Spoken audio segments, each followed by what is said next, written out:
أعوذ بالله من الشيطان الرجيم بسم الله الرحمن الرحيم الحمد لله رب العالمين الحمد لله الذي هدانا لهذا وما كنا لنهتدي لولا أن هدانا الله والصلاة والسلام على أشرف الأنبياء والمرسلين خاتم النبيين سيدنا الممجد بشير المصدق المصطفى الأمجد محمود الأحمد أبي القاسم محمد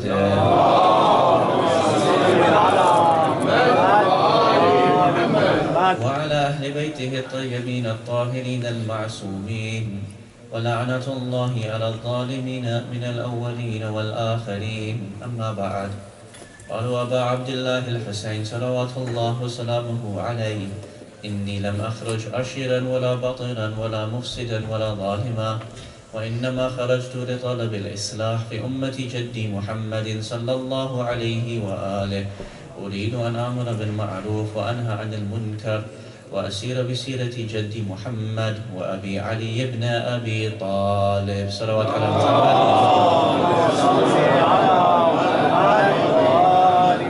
Master of our age, Imam al-Mahdi alayhi salam, my respected teachers, elders, brothers and sisters, Assalamu alaikum jami'an wa rahmatullahi wa barakatuh. أعظم الله أجورنا وأجوركم لمصابنا أبي عبد الله al-Hussain صلوات الله وسلامه عليه. Our discussions concerning the prophetic model, and the way in which we would try to appreciate the Holy Prophet of Islam, Rasulullah Muhammad sallallahu alayhi wa alihi wa sallam,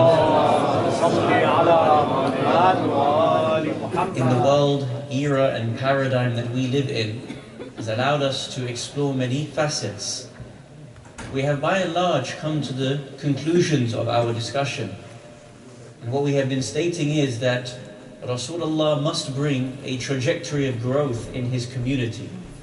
He must be a transforming movement that brings people together from their separations towards their unities. He must be welcoming to all faiths. He must be appreciative of people at their capacity, their standard of thought, their experiences that they bring to this world. The Prophet must be one, ultimately, who for every individual, every community, every society must be one who gets the best out of people, irrespective of what position they are in. And as such, these are primary lessons that you and I take away as to how we want our own personalities to be, how we want our communities to be, how we want our societies to be. And so in light of that, we looked at the Reformation movement of the Holy Prophet of Islam, understood that when he came to his community, he had to be a person who liberated his community from the particular strangleholds, the chains that held them back from being able to move forward as a community.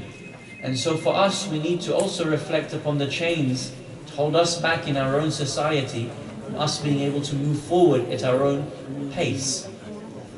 Yesterday we spoke about the position, the value of the Holy Qur'an in that liberation process, in that ultimately everything is found within the Holy Qur'an. For us, in our belief system, the Holy Qur'an is the primary source for guidance. It was the primary source of guidance for Ahlul Bayt, salamullahi alayhim ajma'een.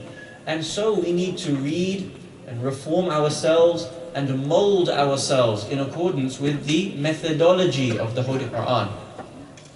In light of that, our discussion tonight and tomorrow must bring about and go towards certain conclusions. We have been discussing the concept that if Rasulullah was to come today, if the Imam was to come today, he ultimately would be faced with this era, he would be faced with these challenges. And as such, it is necessary for our community to be able to be aware of those challenges and to face up to those challenges. Not to turn away from those challenges, but rather to be able to create short, medium and long-term plans in order to face the challenges of our community, both at the local granular level, but also at the broader international level, the global level that we are facing. What do I mean by this? If you look at the world today, there are primary challenges that are facing us. For example, at the global community level, one of the foremost challenges is something like the environment, and how there is the issue and the discussion of global warming, the issue of how the environment is changing. The question I pose is, as the Shia community, globally and locally, what is our response to that? How do we play a part of that challenge? Are we to sit back only and allow debates to take place at the level of the United Nations, and then whatever is dictated to us, we just decide to follow along? Or is there a need within our scholastic community, within our political leadership, at the international level and at the granular level, the local level, to be able to take charge, to be able to read those material, to be able to decide how the community is going to be able to react to that? Another challenge, the focus of our discussion this evening, will be Islamic extremism and terrorism. This is a global issue, and it has come here to us, the United States of America, it has come home to us in the United Kingdom, and the reality of which is, it is not looking like it is going to depart anytime soon. It may only get worse. Do we have a robust plan to deal with this? Have we sat down as a community and decided our responses to this? How we are going to engage the communities around us to demonstrate who we are, to demonstrate what we are doing to tackle such a huge issue at a global as well as at our own local communal level? Here we need to appreciate one thing, that the community has to have a balance between two things. This is very important. Please pay attention to this. A community must have a balance between two things. The first is having its own trajectory of growth, having its own vision, deciding where it wants to be in 5 years, in 10 years, in 25 years, in 50 years' time. I ask a very simple question. At a national level of Shi'ism, at a national level of Islam, at a local level within the community, do we have a vision of where we want to go in the short to medium to long-term future? Salawat ala Muhammad wa ali Muhammad.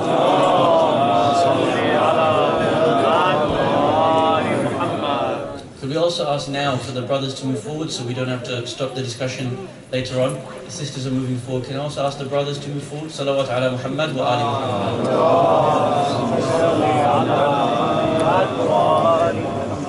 Salawat aliyin al-akbar. Sallu ala Muhammad wa ali Muhammad.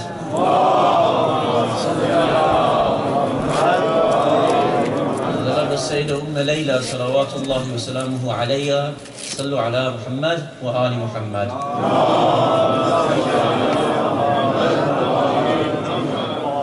A community is required to have two functions of leadership, very important.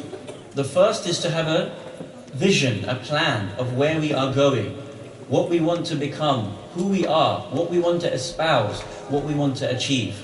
This will be our discussion tomorrow evening, InshaAllah. The second facet of the community is to be reactionary to the challenges that it faces today. And so, as we said, for example, be it at a global level of the environment, be it the issue of terrorism, be it the way in which we choose to educate our children and our youth, there needs to be a plan at all times to decide how we're going to structure ourselves in the immediacy of what the challenges face us. For example, within this community, have a reflection with me. Work with me on this, InshaAllah. We have many youth downstairs, correct or not? Many youth. Dozens of youth sitting downstairs, of various ages. Some of them are going to be 5 years old, some of them are going to be 12 years old, some of them are going to be 15 years old. Now I'm only looking from what I can see, but those youth that are downstairs, they are not upstairs listening to majlis, are they? What are they doing? The vast majority are running, they are playing, they are enjoying themselves, they're doing something. When I was sitting downstairs just now, preparing the discussion, There's several of them playing and enjoying, and rightly so, no problem. This is something that is encouraged for youth to be able to enjoy. As we hear from the ahadith, the children's youth are divided into three, from 0 to 7, 7 to 14, 14 onwards. And so there is a time and a place. But when the community comes together for the majlis, that age bracket must be accommodated for. If that age bracket can't be here because our words aren't appealing, because I am not appealing, because the level of discourse is slightly higher than what they may be able to appreciate, it can't be that when they come to the majlis there's nothing there for them. We need to be able to accommodate for that. It might be a workshop that is at their age. It might be something that they colour in, they play, they do something. There may be a younger speaker that comes for them, a teacher from the Sunday school that comes and moulds that age group. Because if they are not regular in coming to the majlis of Hussain ibn Ali now, then when they become independent, they certainly will not be coming to the majlis of Hussain ibn Ali. And so we need to accommodate for that. This is something of our time, something of our era. And so it needs to be that we accommodate for that given circumstance. We need to be flexible enough to ask, what are our challenges at the granular level, at the international level, and at the global level, and be able to respond to those. Community must be balanced between these two weights. One, we must always have a vision of where we want to go. That vision will continuously mold itself and change. And at the same time, we must have a reaction to what is occurring to us right now. And so, one of the greatest tests, greatest trials and tribulations for us today, in the 21st century, at the level of global Islam, humanity at its global level, is the issue of Islamic extremism, Islamic extremism, and terrorism. There's no doubt about this. That right now, every conversation that is taking place on the news, every time we pick up a newspaper, when we decide to look on our news feeds and the social networking, we are constantly seeing the issue of Islamic extremism and terrorism. The first problem is that when it comes to Islamism, which is known today as being Islamic extremism, there is no unified definition of what that is. What is an Islamic extremist? Is someone who keeps a beard an Islamic extremist? Is someone who wears hijab an Islamic extremist? Am I extreme for praying 5 times a day? Am I extreme for wanting an Islamic state? What defines extremism? According to some psychologists, they have done certain studies, and one interestingly came out with a response and said, extremism is levied at everyone from any way in which you don't agree with. The moment you don't agree with someone, it is easier for you to label them as extreme because in your worldview they are not conforming to the way in which you live. And so for anyone who doesn't want Islam to flourish, the easiest thing to do is to say any type of Islamic aspect is extreme. The moment you follow your religion, you are extreme. And so today, the rhetoric, anything that is deemed as being Islamic, anyone who fulfills their duties at the minimal level is also extreme in their own way. Anyone who doesn't conform to another version of liberalism is considered extreme. And so this is something that we need to define properly. This is a discourse that needs to be able to take place. What do you define as actual extremism? Now, extremism has always been there within the Islamic Ummah. It has always been there. And of course, Qur'an and Ahl al-Bayt have always tried to argue against this, fight against this, stop extremism from taking place. Extremism has a very dangerous reaction to the person who sees extremism. Let us look at 2 of these issues. The first one is extremism being present within Islamic history, how Rasulullah dealt with it, and ultimately how extremism in the history of Ahl al-Bayt has also turned people away from Ahl al-Bayt. At the time of Rasulullah Muhammad sallallahu alayhi wa one of the earliest and greatest companions is by the name of Abu Dharr al-Ghifari. Abu Dharr is one of the greatest of companions. We have narrations to the extent of which states, there is no one under the skies more truthful than Abu Dharr al-Ghifari. If you want to look at the ibadat, the worship of Isa ibn Maryam, look at Abu Dharr al-Ghifari. SubhanAllah, we're talking about a companion who is being given a similitude to an individual who is amongst the Ulul Azm prophets. Now based upon this, he is a giant of a companion. But that doesn't mean that he didn't undergo his own growth, his own understanding and development of the religion. The biographers of Abu Dharr al-Ghifari speak about his conversion to Islam. Of course, Abu Dharr was from Banu Ghifar. According to the historians, Banu Ghifar, they were a particular type of tribe in Arabia. They were a tribe who used to become or were highway robbers.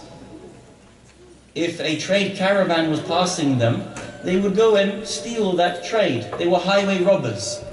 And so often this was what they were famous for, either raiding particular caravans or raiding particular local areas, people who were living in tribes. They were famous for coming in and raiding and stealing from them.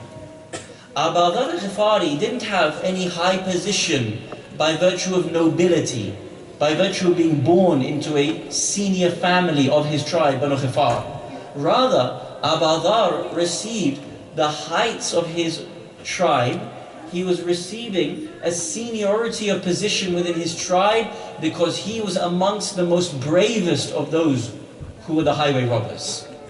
If a tribe or if a party was passing him, he would have the audacity, the braveness to be able to say to his tribe, leave it to me, I'll take them out on my own. And so he would be this kind of person. And so he was very famous because of his bravery, his rashness, his outspoken nature of how Abu Dharr was amongst his own community. And so Abu Dharr had heard about Rasulullah Muhammad sallallahu alayhi wa sallam. An incident had sparked the inquisitive nature of Abu Dharr al-Ghifari. It is said that one day he was sitting and in front of him was the idol of Banu Ghifar. Yes, there was the idol, these stones, these rocks, all placed together. And normally you would come and you would give a sacrifice and pray to this idol to give you that thing that you are looking for. Abu Dharr narrates, I was sitting and I was watching this idol, I was in front of it. And all of a sudden an animal walked past and urinated on my idol. At that moment I said to myself, if this idol can't protect itself, how is it going to protect me? As in, I'm the one praying for its protection, I'm praying for protection from it. If it can't even stop a fox coming and urinating on it, how can it assist me when I'm in my situations? And so from that moment, it sparked the inquisitive nature, the questions. And you know, for any human being, once you spark a question, once you make a person think for themselves, there's no stopping where they can become. The problem is when you close off the mind. The problem is when you stop people from asking questions. The problem is when you stop people from inquiring about who they are and what they want to become. And so, at this point, he hears about this man, this prophet, who's claiming nubuwwat from Mecca.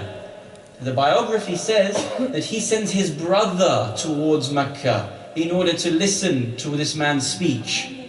The brother comes back and says, all your questions you've been asking about God, all the things you've been inquiring about your purpose and your existence, this man has the answers, go towards him.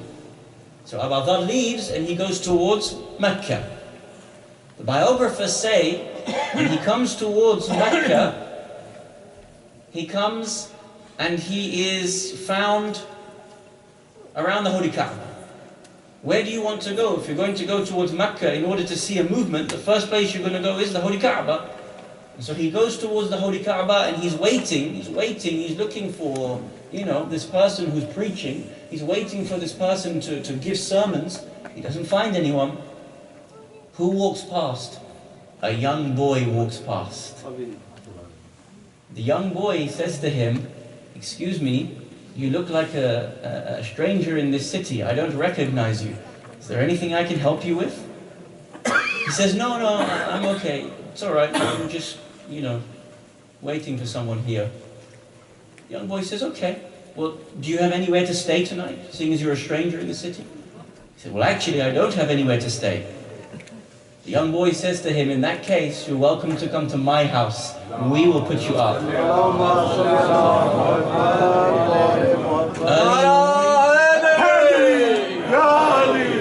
Early in the morning, Abu Dharr gets up and he leaves. He goes straight towards the Kaaba again in order to find Rasulullah. Again, he doesn't find Rasulullah. There's no coming and going from any man who's claiming to be preaching prophethood. Again, the young boy comes to him. Did you find who you were looking for? He says, no, I haven't seen him yet. He says, well, you're welcome again to come back to my house. Second night, he stays in the house of this young boy. Third morning, he gets up again early in the morning. He goes towards the Kaaba. Again, he's waiting for this man to be preaching. He doesn't find him. And so again, for the third time, the young boy comes and says, did you find who you were looking for? He says, no. This time, this young boy, instead of saying, come home and stay with me, he asks him, tell me who you are looking for.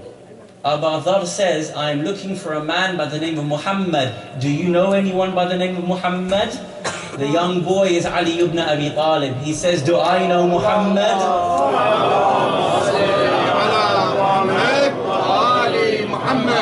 There is no one who knows Muhammad like Ali ibn Abi Talib, salawatullah wa salamu alayhi.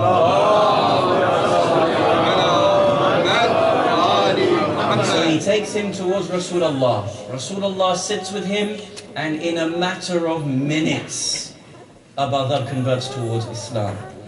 Abu Dharr, as I said, he is of a very explosive nature. He's very outspoken. Abu Dharr had so much love for Rasulullah, he overflowed in that love and wanted people to convert towards Islam. This is a very important point, because today we have many preachers, many of us, who have overflowing love for Ahl al-Bayt, salamullahi alayhim ajma'een, and rightly so. There is nothing we can do in this universe that is worthy of their stature. There is no amount of love and devotion that we can give that is worth even the dust underneath the dust of Ahl al-Bayt, salamullahi alayhim ajma'een. But that needs to be tempered. It needs to be given a direction and a channel. If I am someone who loves Ahl al-Bayt, the way in which I project that love has to be an intellectual methodology, not purely an emotional methodology. I can't be projecting love in a way that causes fitna amongst my own community. This was something that was going to be taught to the earliest Muslims. The problem is sometimes we forget these lessons because we don't review Rasulullah. What happens? Abu Dharr is so overflowing with love, he walks out of the house of Rasulullah, walks straight towards the Holy Kaaba, and in his loudest of voices, he says, oh, all of you who are kuffar, if you don't turn towards Rasulullah, all of you are damned, you're going towards hellfire. Now he was one of the earliest companions. What do you think happened in Mecca? You remember what they did to people like Bilal al-Habashi, yes? How they used to torture companions. Bilal, we read in the books, he had a black stone placed upon his chest. This is not all the level of torture that occurred to those early companions. Umayyah ibn Khalaf, one of the greatest enemies of Rasulullah, who was the master, the keeper of Bilal al-Habashi, do you know what he used to do in torture? He made Bilal al-Habashi sleep and eat in the pens of the sheep. How do sheep eat? He made Bilal eat in that same way. You know what he did? He tied a rope around Bilal's neck and walked him like a dog on all fours in the streets of Mecca. He told the people of Mecca, the children of Mecca, pick up stones and hurl them towards Bilal al-Habashi. This was the torture of the earliest companions. What happened there inside the Holy Kaaba or around the Holy Kaaba? Abu Dharr called out, all of you must follow Rasulullah, otherwise all of you are doomed towards hell. Do you know what happened? Those individuals there, they literally fought Abu Dharr al-Ghifari. They literally jumped him, punched him, beat him, kicked him, until Abu Dharr was bloodied and bruised. He got dragged out of that scuffle and taken back towards the house of Rasulullah. Rasulullah sat with him and said, Abu Dharr, this is a very delicate time. Your actions have consequences. Yes, you do realize that there are only a few of us. One narration says Abu Dharr was the 4th convert to Islam. We're very few of us. We have to be strategic. We have to be intelligent. We have to realize that your actions have consequences. And so please do not do this. Do you know what the narration says? Rasulullah went into a room in order to get some water and cloth in order to clean the blood of Abu Dharr. Do you know what Abu Dharr did? He got up, walked out, went back to the Kaaba and started shouting at them again. You're going to become kafir, you're going to go to burn in hell, you must follow Rasulullah, you must... What happened? They jumped him again. Again, he got dragged back towards the house of Rasulullah. Rasulullah said, did I not just tell you it's a delicate time? You're going to have all of us killed. Realize that there's a response to when you do your action, things happen, things occur. Take responsibility for your actions. Think about what you are doing. The same way when we have Shia preachers today, when people come to the masjid, all they want to do is espouse polemics. All they want to do is Aisha this, Umar that, Khalid bin Walid that. We may have a difference of opinion in history, but there's a time and a place. More importantly, there's an ethic towards dialogue. Today there are people in Kuwait that are being killed because of your statements. Today people in Bahrain are being oppressed because of your statements. Today there will be a bomb in Syria or in Iraq, and especially we have seen ourselves, we are doing this because of such and such a sheikh's words against Aisha. We have seen it with our own eyes. I personally, and I'm sitting on this pulpit, I personally have had people come to me and they have said, our family members in Pakistan have said, please tell those shuyukh who are speaking in those ways, causing division, causing fitna and fasad, please, we beg them to stop doing these things. We are being killed because of their words.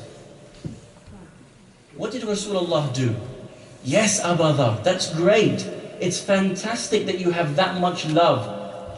But I can't have you here in Makkah. If you're here in Makkah with us, you're going to get us all killed. Listen to that. If you're here in Makkah, the message will stop. Because of you, because of one person, the message will stop. Go back towards your tribe. You know your tribe. You know the way they are. You know the way they speak. You understand them. Go back towards Banu Ghifar and spread the message. Do you know what the narration says? Banu Ghifar, 50% of Banu Ghifar was converted by Abu Dharr al-Ghifari. You see, the same words that came from Abu Dharr to Makkah was not conducive. It didn't work. The same words from Abu Dharr to his own people who understood it worked. Can you see that? In the world that we have today, we have to understand that our words go far and wide and that we have consequences when we speak about Ahlul Bayt, when we speak about the things that are dear to us. We have to become smarter, strategic, realize the consequences of what is going to happen. Again, there is a request for us to move forward. Brothers and sisters are standing outside, unable to come in. Please move as far forward as possible to the bank here. Salawat ala Muhammad wa ali Muhammad.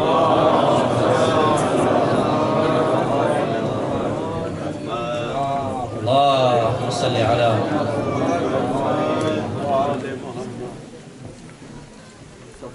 For the love of Rasulullah Muhammad sallallahu alayhi wa alihi wa sallam, one loud salawat ala Muhammad wa ali Muhammad.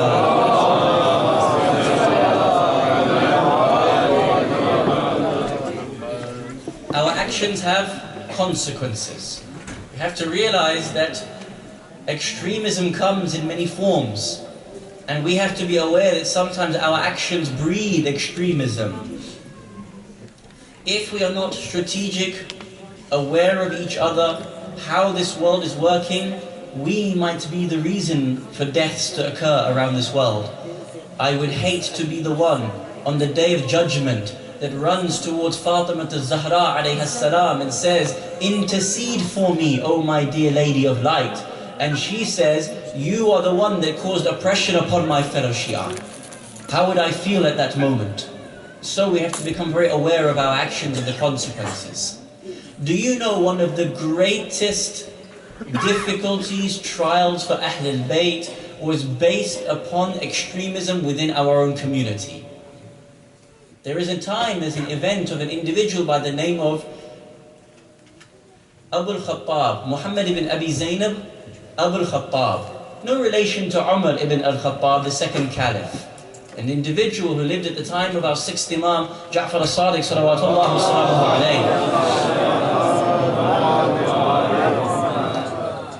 Initially, Abu al-Khattab was deemed to be as a companion of the sixth Imam. However, this individual bred so much extremism within the community that it has had lasting impacts, possibly the greatest impact one can imagine between Shia-Sunni discourse until today. Most of us don't even know the name of Muhammad ibn Abi Zainab al-Khattab.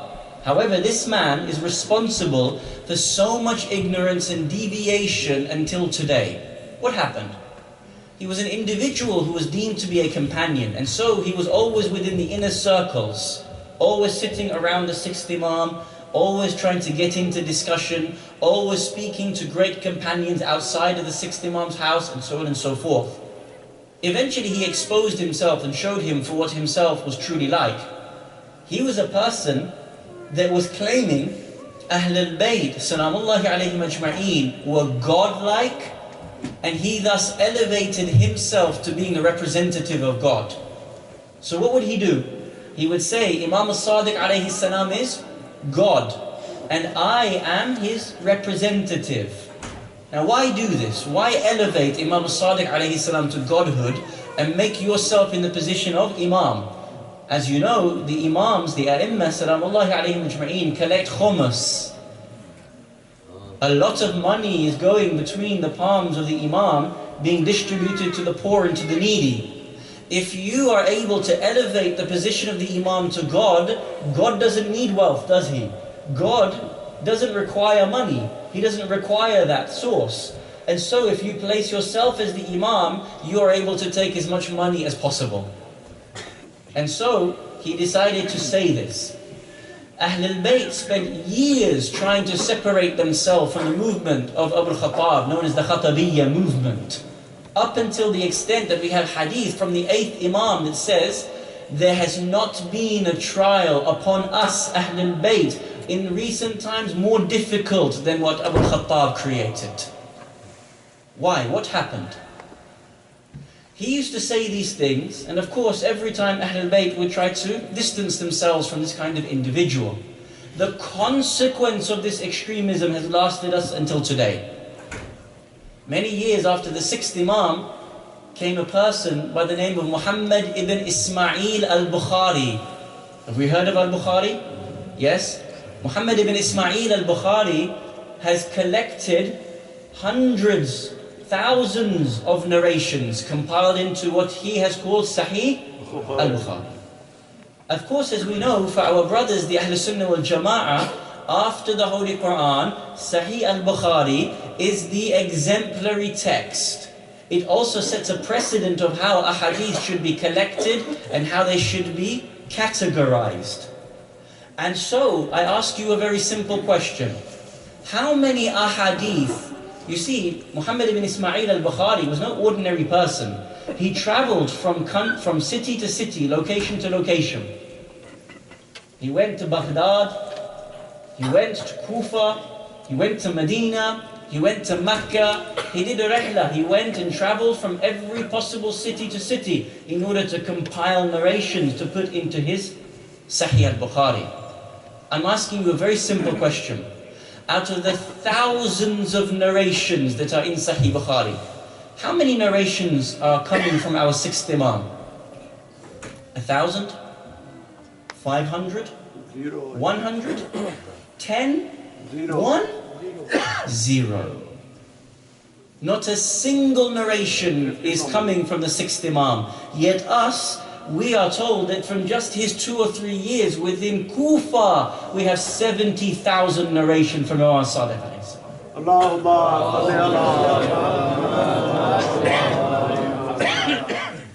We have those famous statements from al-Bukhari that says that I wouldn't even pray behind a Shia.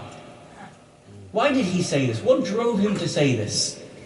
As he was going around these places and collecting narrations, he had heard that the sixth Imam had elevated himself to being God and was claiming godhood.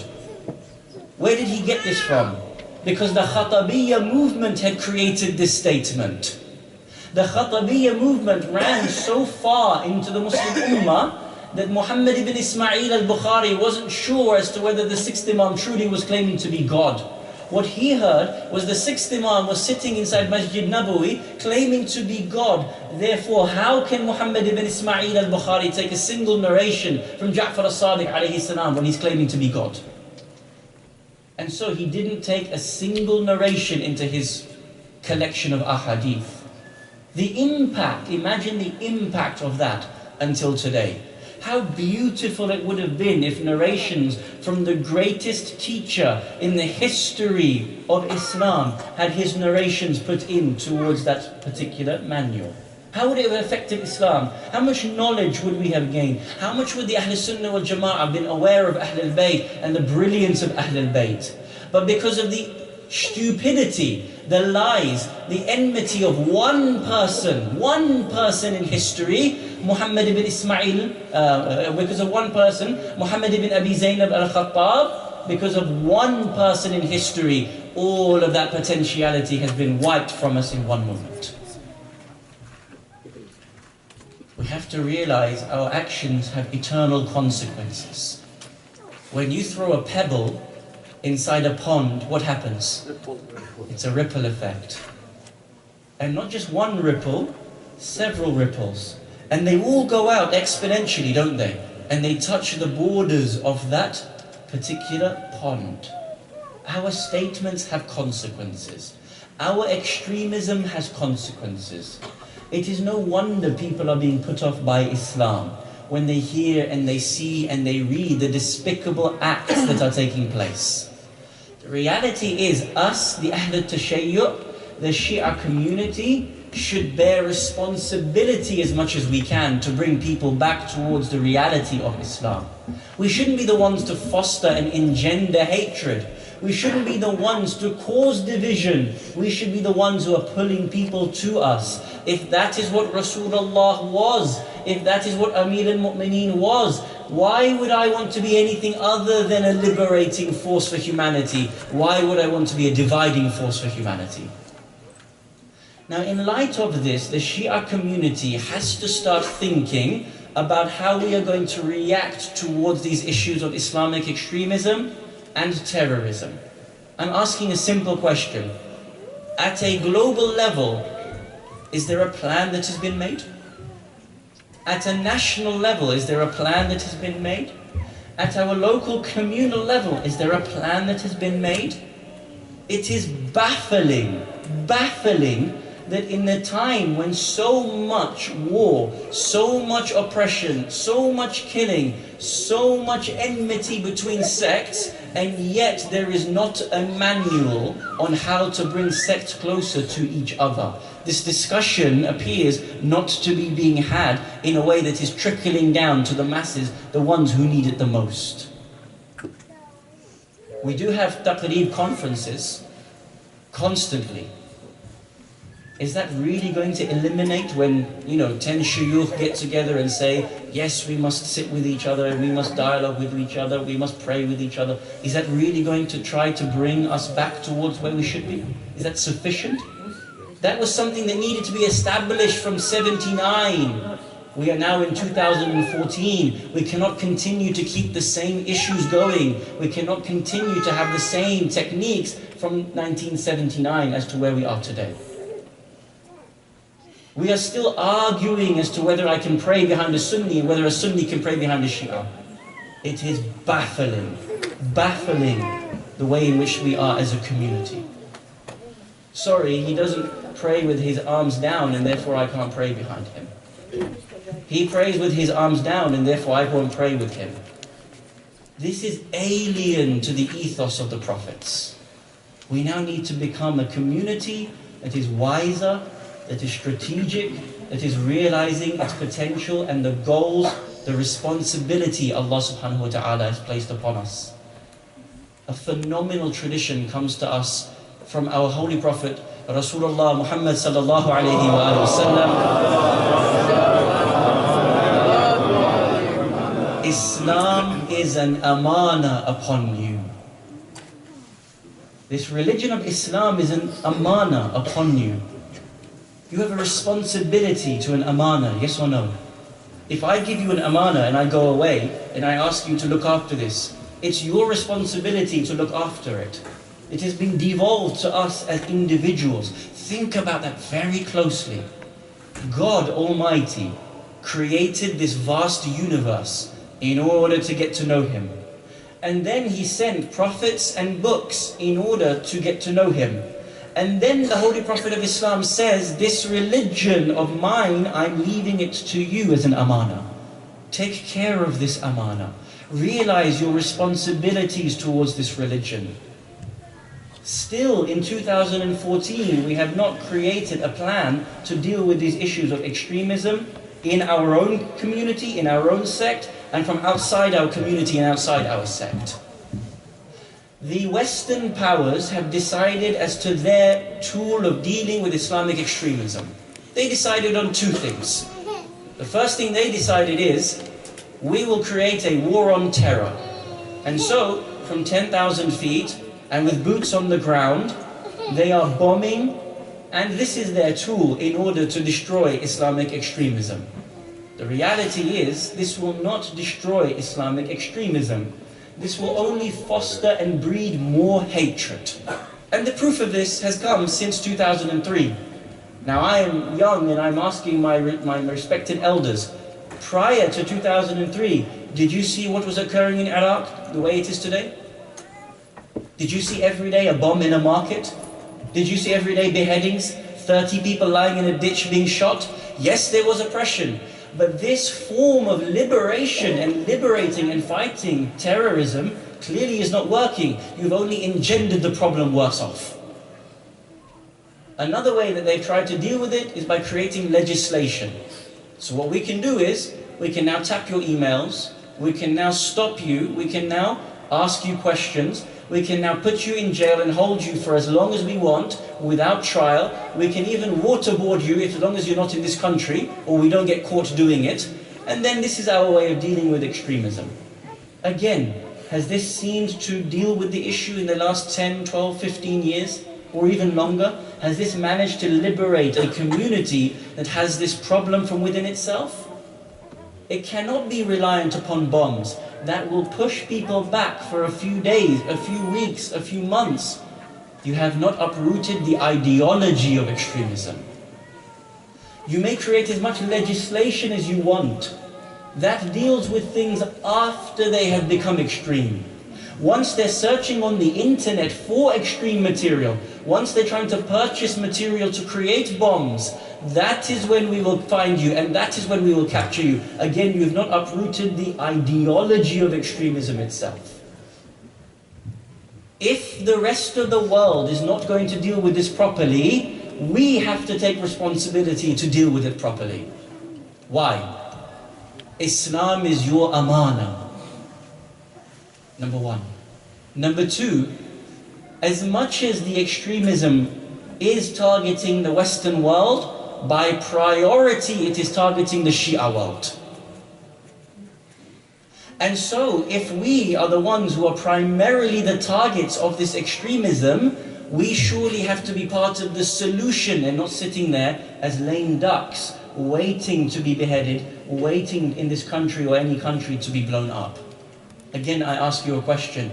How many times have you heard a scholar put a paper together, political leaders put a paper together, a plan to be able to deal with this?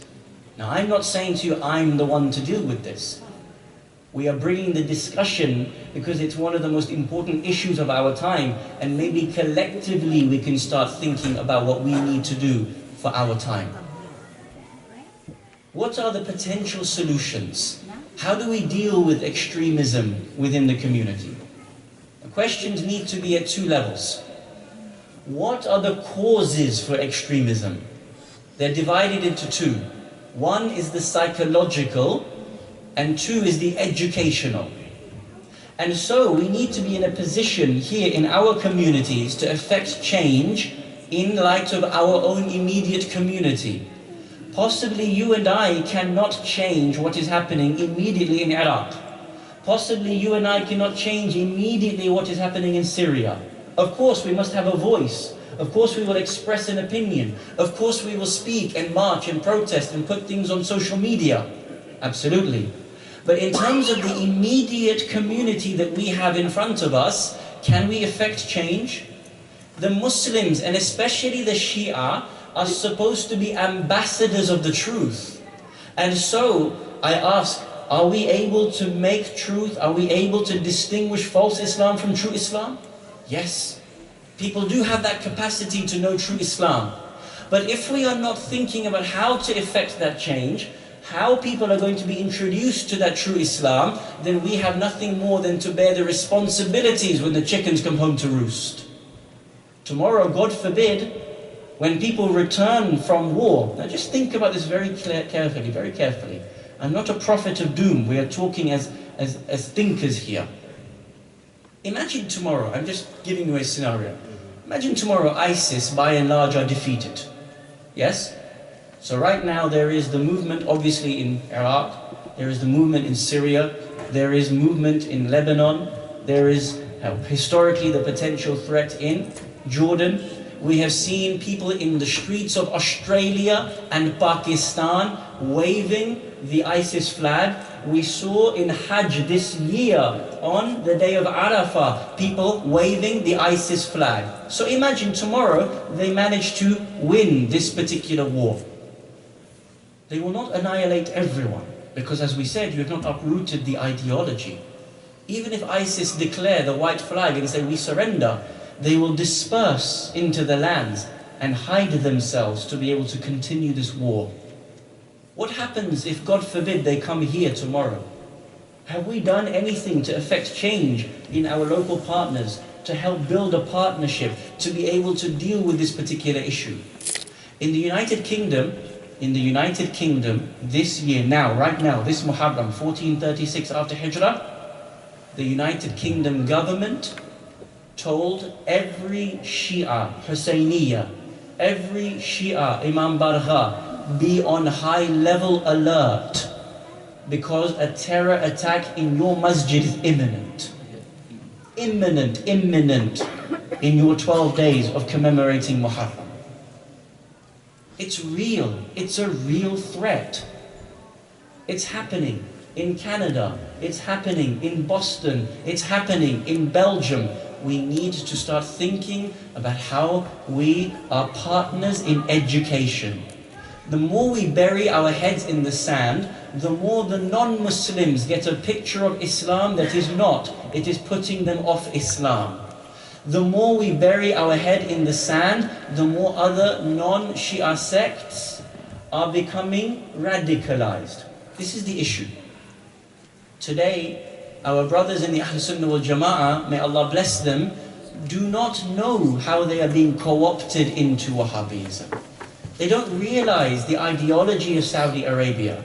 They don't realize that for years and decades, Saudi Arabia has been funding masajid after masajid, giving out literature, putting books, funding the imams. Do you know what they say?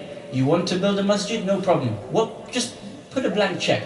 I'll sign it. Put whatever number of zeros you want. I'll build a masjid for you. But in return, we give you our imam. We will tell you what Islam is like. Now, if this is being bred, we need to be able to work with our partners. We don't want extremism. No one in the West wants extremism. Why are we not talking about where extremism is coming from, where it is rooted in, which ideologies it is coming from, which countries it is coming from, and why the Western world is still partnering and pumping billions and billions of dollars into the economy of those countries, when that is the root of all terrorism and extremism today?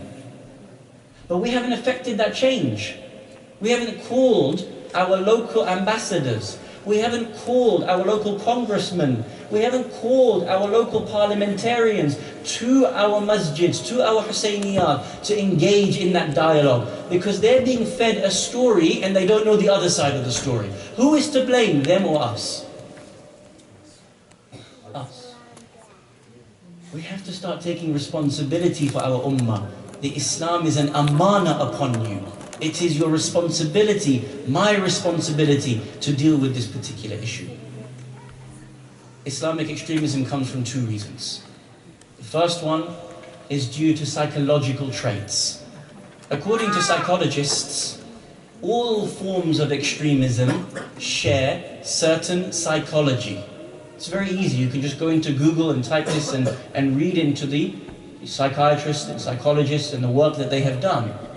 They will tell us that any extremism, whether you're part of the KKK, whether you're part of the English Defence League, a right-wing thuggish movement in the United Kingdom, or you're part of ISIS, the psychology is exactly the same. What is the psychology? Number one, they will say that you have been breeded in violence. You have been exposed to violence at a young age. And so you think that violence is a way to be able to deal with things. Number one. Number two, they will say that this person feels disenfranchised from his own community. They are loners, they are outsiders. They are people that are looking for a calling.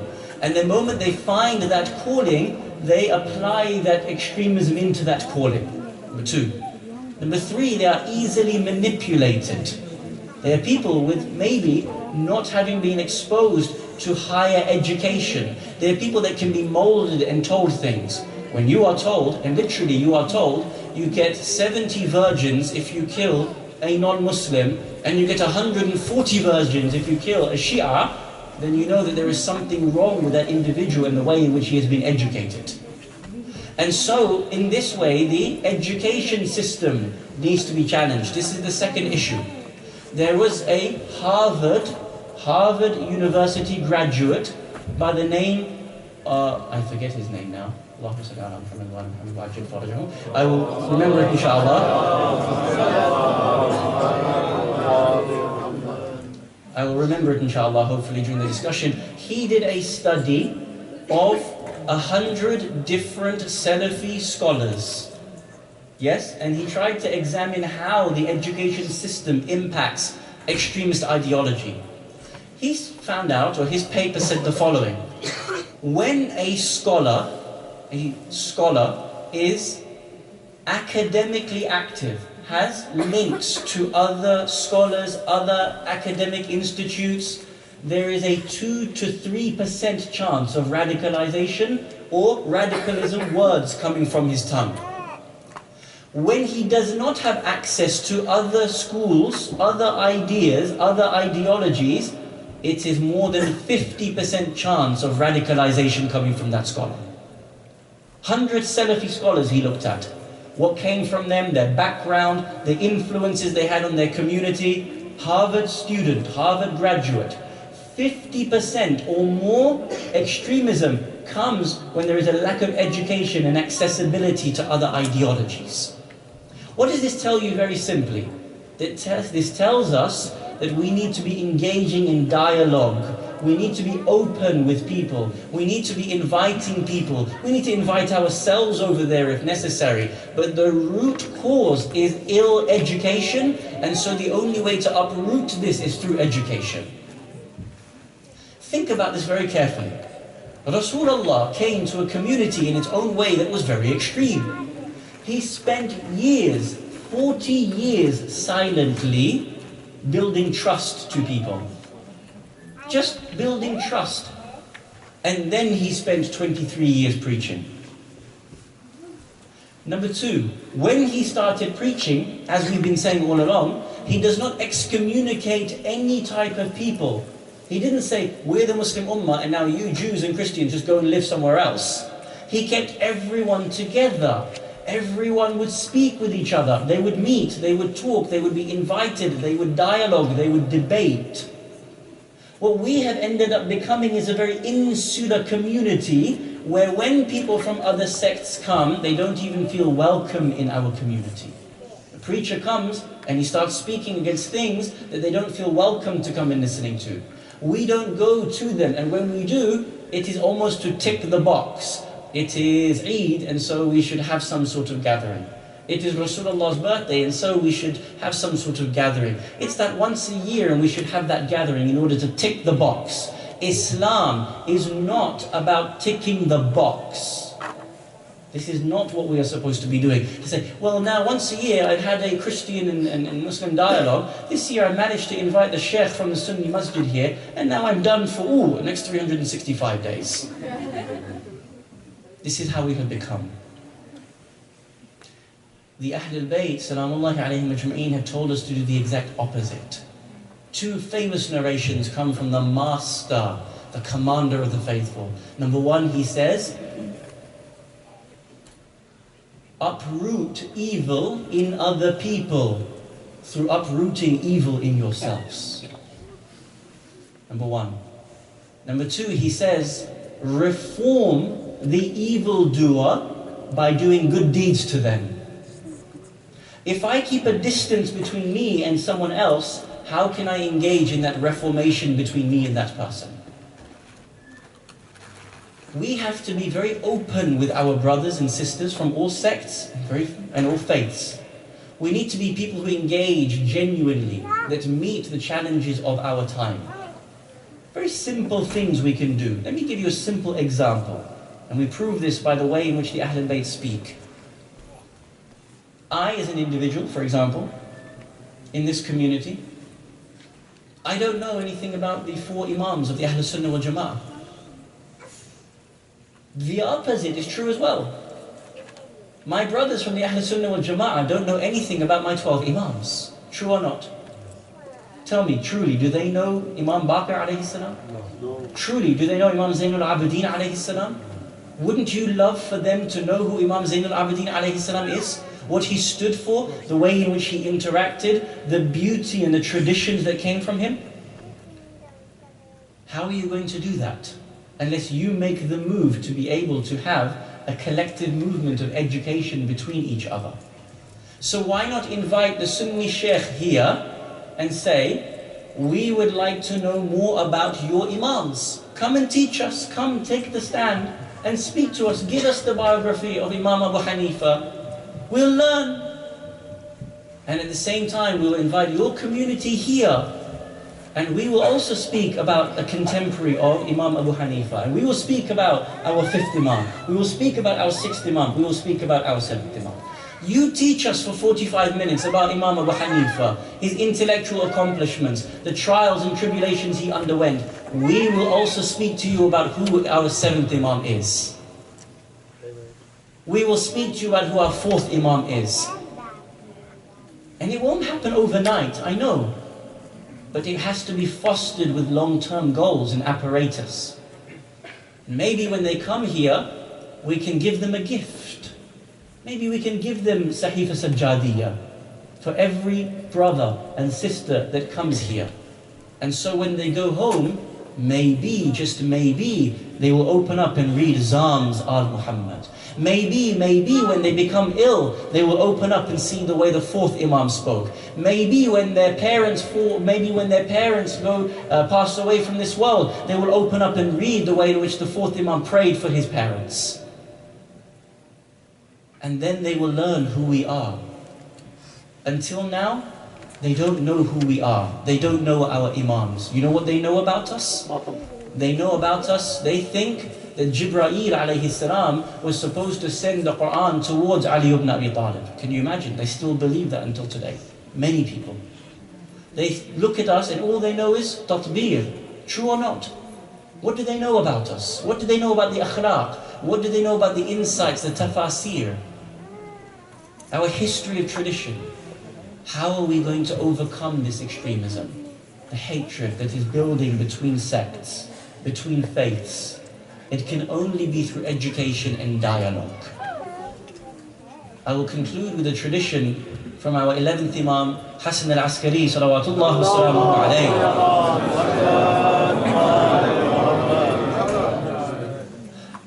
Who is our 11th Imam? Our 11th Imam is the last Imam before the event of Ghaibah. Meaning, when he gives to us a Wasiyya, he is giving us a Wasiyya knowing that his son is going to go into Ghaibah, and so he leaves something for us amongst his final statements for us to be able to take into our own eras. This is a very famous narration, and you'll find this in many different books. The first book that it's found in is Tuhfa al-Uqul, the masterpieces of the intellect. One of the earliest compilations of ahadith in our school of thought. In the mid-300s, 324 after Hijrah. The narration says, I bid you towards taqwa and wara'ah, piety. And he continues to list in his wasiyya to his Shia, and he says, I want you to be people of truthful speech, people who have longitude in their sajda, people who extend their sajda. I want you to be people that when amanat comes to you, you look after the amanat. And then he says something phenomenal. Sallu fi asha'irahum. Pray amongst them, or amongst their communities, amongst their folk, their people. Who do you think is their people? It's a wasiyya li shi'atihi. It's a wasiyya to his Shia. So when he says pray amongst their folk, amongst their communities, who do you think he is speaking about? Is he speaking about the Shia internally? Can't be, because then he would say pray with us. He didn't say that. Sallu fi asha'irahum. Pray with them, with their communities. Who is being spoken about here? The awam, the masses of the community, the non-Shia community. Pray amongst them, with them. Partake in their janazah, partake in their funeral procession. This is your 11th Imam in his wasiyya. Pray amongst them, partake in their janazah, visit their sick folk, and return the trust to them when they give it to you. For if you are a person who is truthful in his speech, if you are a person with good akhlaq, you would be known as my Shia, and that would please me.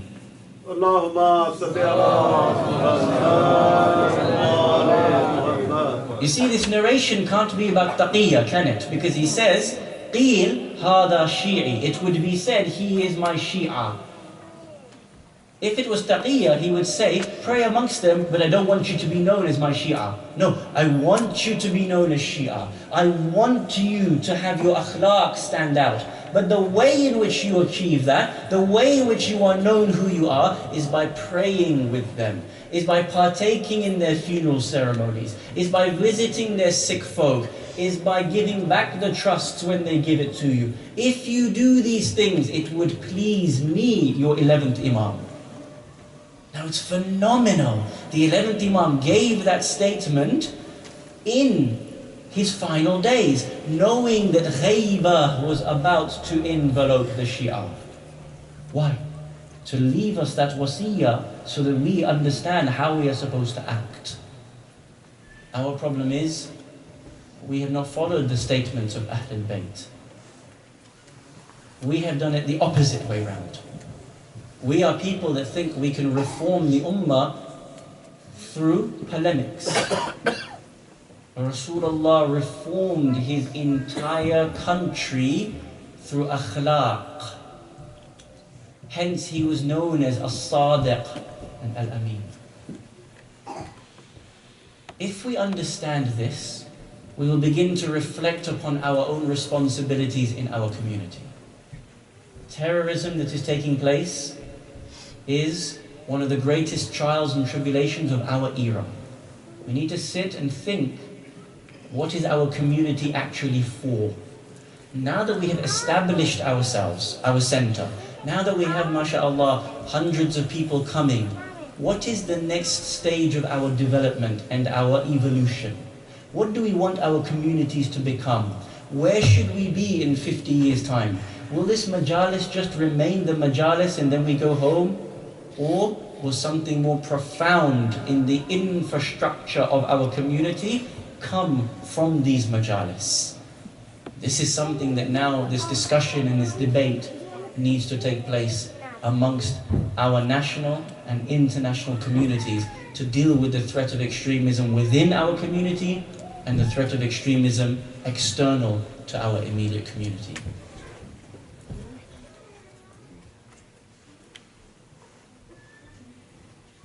Imam al-Hussain, salawatullah wa salamuhu alayhi,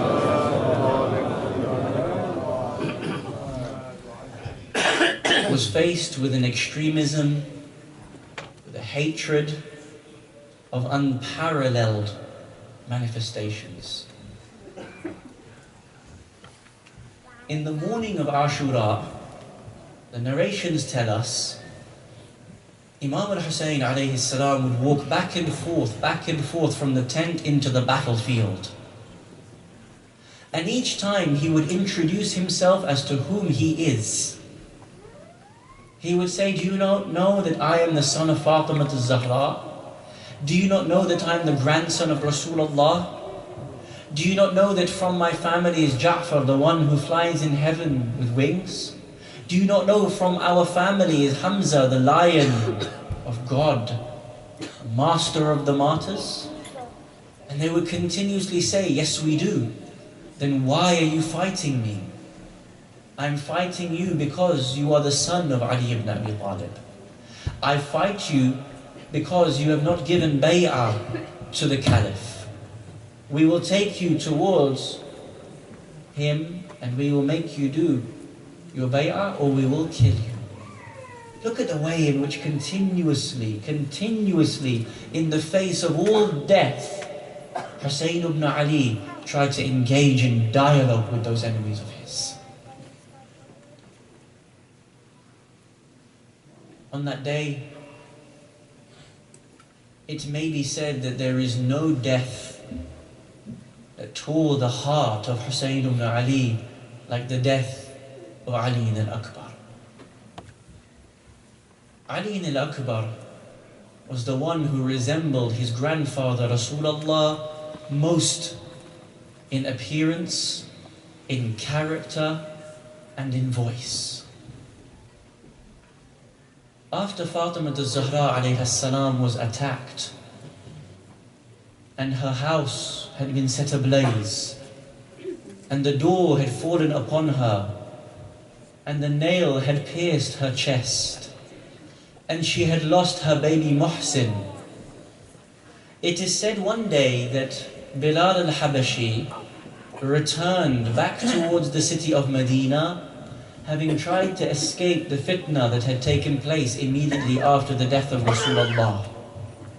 These were the final days of Fatima al-Zahra. And so when he returned, one narration says that he immediately came to that house, that door. Which door? The same door that when Rasulullah would leave for an expedition, he would go to that door and say, Assalamu alayki ya Fatima al-Zahra. And when he would return from that expedition, the first place he would return back to was that door and say, Assalamu alayki ya Fatima al-Zahra. That door Bilal al-Habashi returned back to and saw it was smouldering, saw the fire had been put out. He ran towards that door and said, what has happened? The first to meet him was Fidda. Fidda salamullahi alayha came out and said, oh Bilal, where were you when we needed you? Where were you when the house of Fatima was being set ablaze? It is said, Bilal enters into that house and gives condolences to the Ahl al-Bayt. In that discourse, Fatima al-Zahra comes and sits with him and says, oh Bilal, you are the first muazzin of Islam. Please, I ask you something. You see, Bilal had taken an oath upon himself that he would not recite adhan anymore, because he felt that if he was reciting adhan, he would be consenting to the khilafat that was taking place. So he had taken an oath, never again will this country, will this land hear the adhan of Bilal al-Habashi. And so Fatima al-Zahra, in that state of pain, in that state of loss, she comes towards Bilal and says, "Oh Bilal, I long to remember what it was like during the time of my father Rasulullah. Please, I ask you to be able to recite the adhan just once more for me. I want to remember what it was like underneath the protection of my father Rasulullah, the time when Islam flourished, when the brilliance of humanity was being shown. When Fatima asks something of you, you do not say no." And so Bilal went and gave that adhan. He said, "Ashhadu an la ilaha illallah." When he came to Ashhadu anna Muhammadan Rasulullah, it is said that Fatima al-Zahra collapsed in a state of grief. On the morning of Ashura, it was Ali al-Akbar that gave the adhan. I ask you, brothers and sisters, if Fatima al-Zahra collapsed from having heard the adhan from Bilal al-Habashi, just remembering the era of her father Rasulullah, how did Zainab and Kurthum feel when they heard the adhan of Ali al-Akbar, the one who resembled Rasulullah the most? Surely when he recited the adhan, Fatima al-Zahra's daughters must have remembered what it was like underneath the time of Rasulullah. And so they would also have remembered their mother Fatima, their father Ali ibn Abi Talib, their brother Hassan al-Mujtaba. But today they see the resemblance of Rasulullah, and knowing that he will enter into the battlefield never to return, but with a spearhead embedded into his chest. It is said that the first of the family members to go is Ali al-Akbar, because being the eldest son, capable of fighting, he could not allow anyone else to go before him. And so we hear that when he goes towards his father Hussain, he says, "My father, I wish to enter into the battlefield. Do you give me permission?" And indeed, Hussain ibn Ali, he would always say to every companion, to every family member, "Please do not go. There is no need for you to go. Stay here." But this was the one person that Hussain ibn Ali could not say no to. He would turn to him and say, "Oh Akbar, go into the battlefield. But before you go into the battlefield, seek permission from your mother." The narration says that he goes towards his mother Layla and says, "Oh mother, I have seen the companions going. It is none left but Banu Hashim now. Do you allow me to enter into the battlefield?" Layla says, "Go, defend your father Aba Abdullah." Akbar returns back towards Abu Abdullah and says, "I have been given permission by my mother." Listen to the response by Hussain. Hussain turns towards his son Akbar and says, "Oh Akbar, this was not the mother I was referring to. Go to your mother Zainab, for she has been like your mother since the first day. Zainab has brought you up. Please go and ask from your mother Zainab before you enter into the battlefield." And so Akbar enters into the tents and he seeks permission to go into the battlefield. What must that scene have been like when they came towards Akbar? How would they have clung to his arm? How would they have clung to his feet and said, "Oh resemblance of Rasulullah, please do not enter into the battlefield. How we long for your presence." It is said that Akbar enters into that battlefield, and before he does, it is said that he comes towards his father, and as he does, he comes and he ascends the horse. As he enters in towards the battlefield, we are told that Hussain ibn Ali follows him step by step. Every time Akbar takes a step into the battlefield, Hussain ibn Ali follows him into the battlefield. Akbar turns round towards his father. "Oh father, why do you follow me into the battlefield?" Hussain ibn Ali responds by saying, "Oh Akbar, if you had a son like mine, you would not be asking that question. Why do you ask me? Why do I follow you into the battlefield? For I long to be able to see you. It is said that he sends towards, it is said that he follows his son into the battlefield, and so when he returns, Layla is standing by the tents as well, next to or behind her husband, Aba Abdullah al-Hussain. The Dhakirin tell us that there is a time that she would be looking towards the battlefield, but she could not see what was happening to her son. And so she would look towards her husband's face, because when her husband had a face of terror, she knew that her son was being attacked. And when Hussein ibn Ali's face turned to a smile and a radiating glow, she knew her son was killing the enemies. And this is how she knew that she was successfully sending her son into the battlefield. Hussein's son enters into the battlefield and begins to fight and begins to send many of the enemy towards the hellfire. As he does, we hear from our Dhakirin that the mother of Akbar makes a dua and says, "Oh Allah, you are the one who returned Ismail back towards Hajra. I am asking you to give me one final glimpse of my son before he parts from this world." At this moment, Allah inspires the heart of Akbar. He turns Akbar back towards his family. Akbar returns. He throws himself into the arms of his father and says, "Father, the thirst of Kerbala is killing me. I do not have any more strength.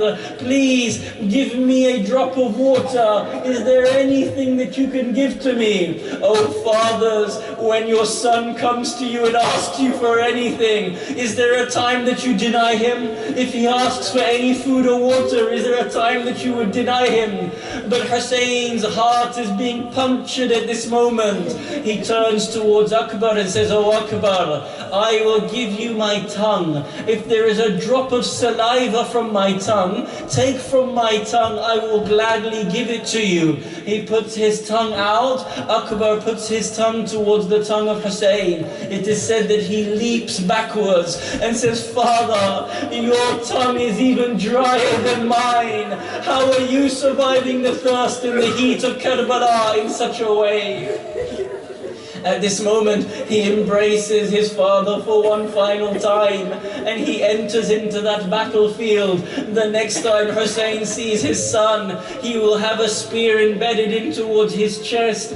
Akbar fights towards the enemies, but there is one person by the name of Abi Murrah. Abi Murrah is saying that I will strike a sword, a dagger, something into this man. I will make his father weep for him.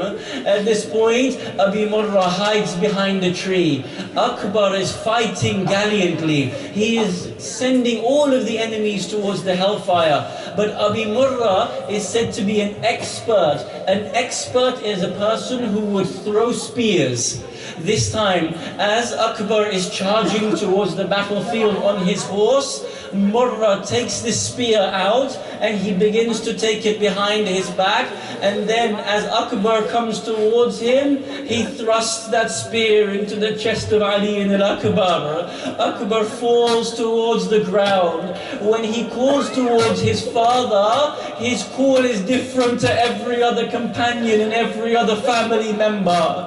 Every other family member said, "Aghithni ya Aba Abdullah, come towards my aid, O Aba Abdullah."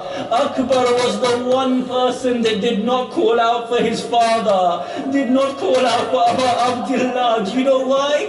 Because he knows this moment will kill Hussein ibn Ali. He did not say, "Please come to my aid," knowing that he did not want his father to see him at this time. It is said that Aba